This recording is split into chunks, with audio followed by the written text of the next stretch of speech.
ലോക ലഹരി വിരുദ്ധ ദിനത്തോടനുബന്ധിച്ച് കായംകുളം MSM ഹയർ സെക്കൻഡറി സ്കൂളിന്റെ നേതൃത്വത്തിൽ വിപുലമായ ബോധവൽക്കരണ പരിപാടികൾ സംഘടിപ്പിച്ചു.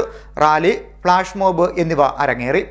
കായംകുളം MSM ഹയർ സെക്കൻഡറി സ്കൂളിൽ അന്താരാഷ്ട്ര ലഹരി വിരുദ്ധ ദിനത്തോട് അനുബന്ധിച്ച് വിപുലമായ പരിപാടികൾ നടന്നു. ബോധവൽക്കരണ പരിപാടികളാണ് സംഘടിപ്പിച്ചത്.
ലഹരിയുടെ ദൂഷ്യവശങ്ങളെക്കുറിച്ച് സമൂഹത്തിൽ അവബോധം സൃഷ്ടിക്കുക എന്ന ലക്ഷ്യത്തോടെ റാലി, ഫ്ലാഷ് മോബ് എന്നിവ സംഘടിപ്പിച്ചു.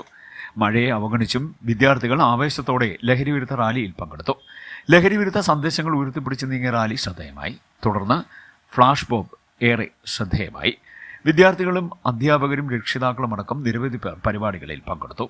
MSM higher secondary school principal Siddique T, PTA president Siyad Mannamuri, school head Mrs Sulfath തുടങ്ങിയവർ നേതൃത്വം നൽകി. CDNet news, Kayamkulam.